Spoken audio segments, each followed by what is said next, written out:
Today's talk will be on the concept of the Gunas. Guna is a Sanskrit word. It's used in the yoga philosophy. It's used in the Samkhya philosophy, where yoga draws this concept from.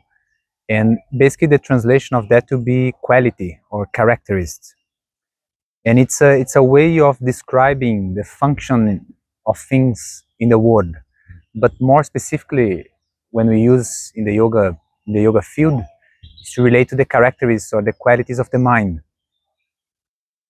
There are three major qualities that is spoken of. That will be, you probably have heard, tamas, rajas, and sattva.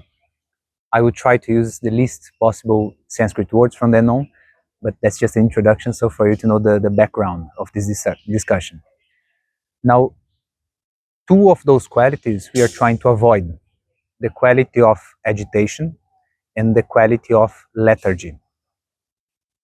The third quality that we are trying to increase with yoga practices is the quality of balance or clarity. It's kind of a broad way of speaking about how the mind shifts, or mental states, mental emotional states, thoughts, lines of thinking, ways of thinking, how they keep moving and shifting and changing about in the field of the mind. And we can broadly define on those three. Sometimes we feel more lethargic, so there's a sense of dullness in the mind, there's a drowsiness of the mind, there's lack of perception. For example, when we are sleepy will be the most obvious one, but also under the usage of some substances, like when you're drunk or anything that makes you feel drowsy and lethargic, lazy.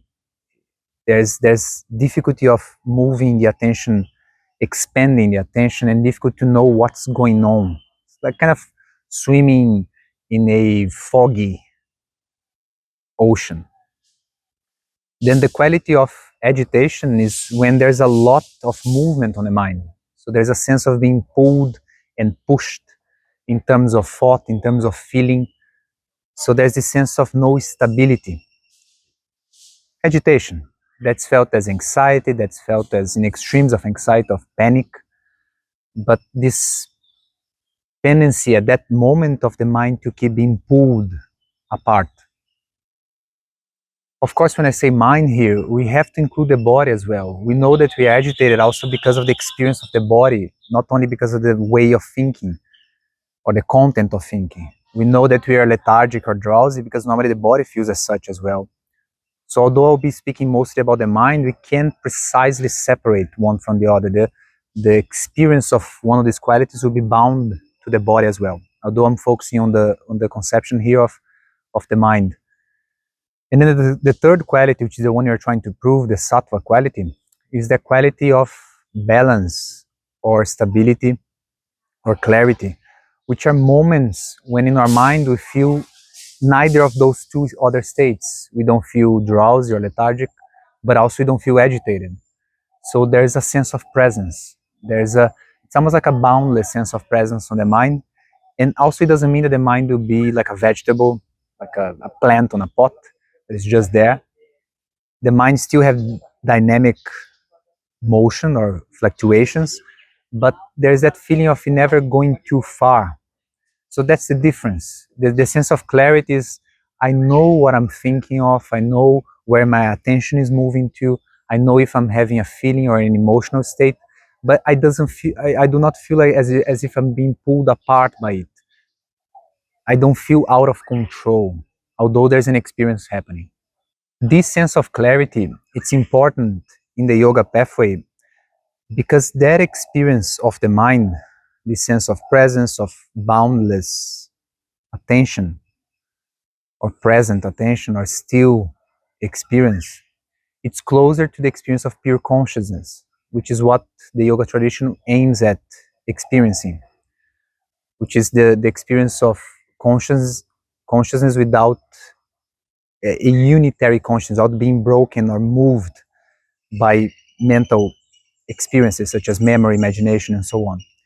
So this sattva experience, this guna of sattva, this characteristic or this quality of experiencing presence, is closer to the experience of pure consciousness. On the yoga tradition, that experience of pure consciousness will be something that's only really brought about by meditation, samadhi, deep meditation practice.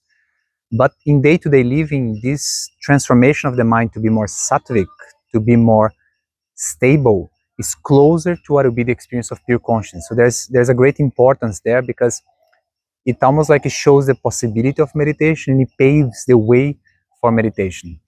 One more important aspect of this experience of sattva is that that mental state will give you what in yoga we call viveka, or discrimination. Discrimination here should not be taken as a bad concept. Here just means that you're able to separate things. You're able to distinguish things.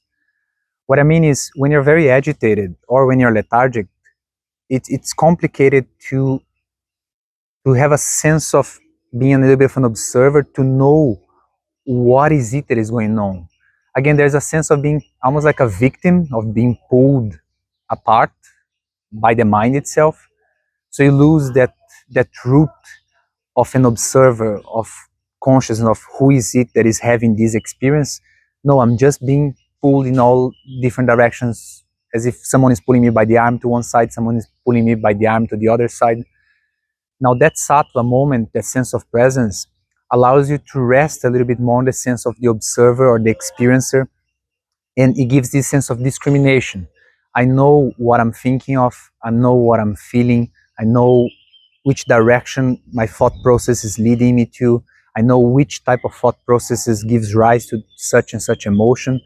So it provides this capacity of being a viveking, someone that has discrimination, someone that has the capacity to know what is going on in the internal environment, in the realm of the psyche, in the realm of the body. It's important also to notice that this quality of presence, or this quality of a more pure attention, it's not neutral. Sometimes people say, well, this sounds boring, or they say this is kind of against life. I would argue that that's maybe because they didn't experience it as much, because actually it's not a neutral state, it's a positive state. Being at ease with the mind, it cannot be bad, it cannot be negative, and also it's not neutral. It gives rise to a pleasant state. It's the opposite of boredom, which is born out of any way of agitation, and is the opposite, of course, of agitation itself. So you see, you're not falling to these extremes that a lot of us experience commonly, which is the traps of agitation and boredom, agitation and boredom. This sattva state, this balanced state, is in the middle. And again, although it's in the middle, it's not neutral. It has a positive emotional feeling, which is a freedom experience. Freedom because this sense of presence, it's less bounded by memory and the expectation of future. It's the classic idea of present moment. And it's, I would say, maybe rare for some people to experience it. We always pull to the other two gunas, the agitation, the lethargy. But once sattva is more established in the mind through the practice of yoga and meditation, lifestyle and so on, the idea is you're gonna taste a little bit of freedom. And this, of course, it's positive. It cannot be negative. By definition, freedom is something that we have a drive for. One last point is that this experience of sattva, which is the goal of yoga in a way, we could say, that is to increase this balanced or this clear state of attention, of presence, of living.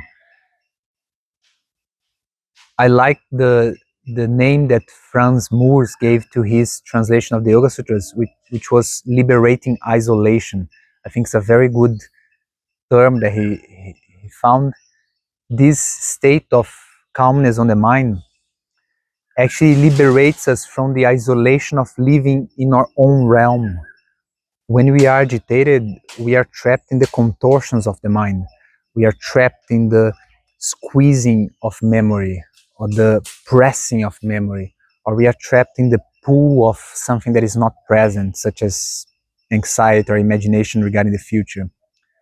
Actually, that process locks us in our own internal realm of experience and prevents us from having a proper connection with the natural world, with other things, with other people, with other beings. So this idea of the practice of yoga liberating isolation, that you are not anymore bound by your psychic experience in terms of contents of your mind, and especially the trap of memory.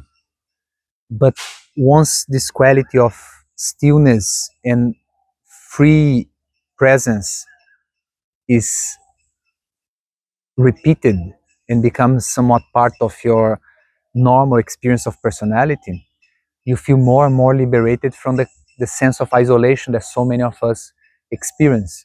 Your capacity of contact, your capacity of experience with the external world will also be enhanced.